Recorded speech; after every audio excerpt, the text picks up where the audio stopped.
दोस्तों नमस्कार, मैं हूं राजेश शर्मा। बिजनेस न्यूज में आपका स्वागत है। आज बात करते हैं सरसों की। हालांकि गत सप्ताह सरकार ने आगामी सीजन के लिए सरसों के न्यूनतम समर्थन मूल्य यानी एमएसपी 250 रुपये बढ़ाकर 6,200 रुपये प्रति क्विंटल कर दिए, लेकिन बाजार पर फिलहाल इसका तेजी का कोई असर नहीं पड़ा है। इससे विपरीत कुछ नरमी ही आई है। व्यापारियों का कहना है कि देश में सरसों का पर्याप्त स्टॉक होने के कारण इसके भाव नहीं बढ़ पा रहे हैं। उल्लेखनीय है कि 1 अक्टूबर को देश में सरसों का कुल स्टॉक 41 लाख टन होने का अनुमान है, जिसमें से किसानों के पास सबसे अधिक 27.5 लाख टन का स्टॉक है, जबकि व्यापारियों और मिलों के पास 5 लाख टन का स्टॉक है और सरकारी एजेंसियों के पास लगभग 8.50 लाख टन सरसों का स्टॉक है।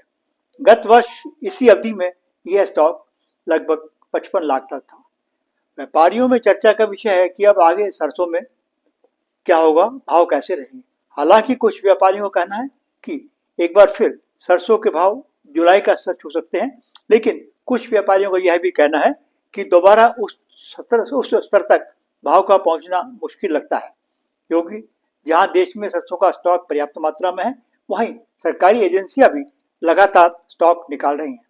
इसके अतिरिक्त विश्व बाजार में भी खाद्य तेलों में नरमी की स्थिति बनी हुई है, जबकि घरेलू बाजार में सरसों और तेल सरसों का उठाव कम है।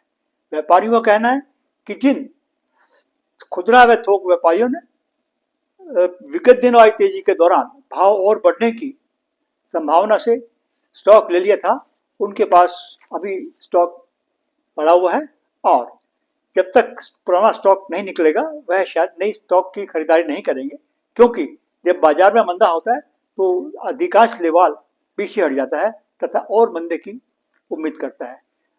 बहरहाल जानकार व्यापारियों का कहना है कि आगामी दिनों में सरसों के भाव में 100 से 200 रुपये क्विंटल की तेजी मंदी आती रहेगी और भाव कुछ मजबूत ही रहेंगे, लेकिन अब अधिक गिरने की संभावना कम ही लग रही है।